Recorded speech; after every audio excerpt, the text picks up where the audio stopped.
Good morning my YouTube family.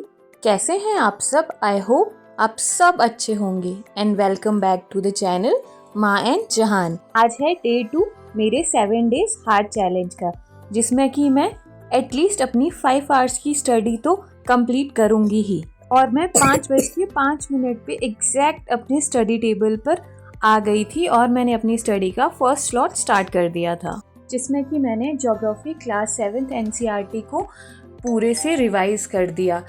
मैंने हर chapter learning के बाद 2 to 5 मिनट्स का ब्रेक लिया एंड अपने नोट्स होने की वजह से मेरा ये पूरा सुबह वाले स्लॉट में ही ख़त्म हो गया था। और जब मैं इसके लिए नोट्स बना रही थी और फर्स्ट टाइम इसको रीड कर रही थी तो इतना टाइम तो शायद मुझे एक ही चैप्टर में लग गया था, पर यहाँ पर ये नोट्स का मुझे बहुत ज़्यादा फ़ायदा हुआ। और फ्रेंड्स, मैं आपको भी सजेस्ट करूँगी कि अगर आप भी पढ़ना शुरू कर रहे हैं या कोई भी टॉपिक पढ़ रहे हैं तो उसके नोट्स ज़रूर बनाएं। वो उस टाइम पे टाइम टेकिंग हो सकता है, पर बाद में वो आपके बहुत ज़्यादा काम आएगा। अब बज गए हैं सुबह में 7 और मैं आ गई हूँ किचन अपना सारा डेली रूटीन वर्क करने के लिए। एंड बीइंग अ विमेन, हम लोगों की कंडीशनिंग बचपन से ही ऐसी हुई होती है कि हाँ, ये सारे काम तो हमको करने ही है, इर्रिस्पेक्टिव ऑफ कि हम लोग कहीं जॉब कर रहे हैं या हमारे पास छोटा बच्चा है या कुछ भी है, ये सब हमारे ही काम है।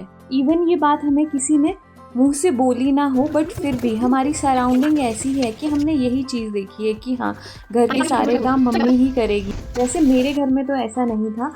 इवन मेरे पापा जॉब करते थे, उसके साथ साथ वो मम्मी का भी घर पे पूरा हेल्प करते थे एंड मेरे हस्बैंड भी मेरी हेल्प करते हैं। बट फिर भी हम लोगों को रहता है कि बच्चा है वो भी हम देखेंगे और उसके साथ साथ घर के काम भी हम ही करेंगे। अगर ये सब हम कर सकते हैं तो बच्चे के साथ और घर के काम के साथ भी अपनी पढ़ाई कर सकते हैं। बस वही बात है कि हम अपनी कंडीशनिंग किस तरह से करते हैं। अगर हम अपने माइंड को इस तरह से मना ले कि हाँ, ये भी हमारे लिए बहुत ज़रूरी है, ये भी हमारी लाइफ का पार्ट है, तो हम खुद से ही अपनी पढ़ाई के लिए टाइम निकाल पाएंगे। और हमें खुद को भी प्रायोरिटाइज़ करना सीखना पड़ेगा।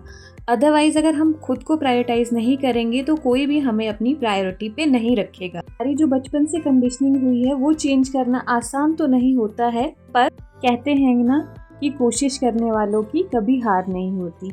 तो हम भी अब से यही कोशिश करेंगे।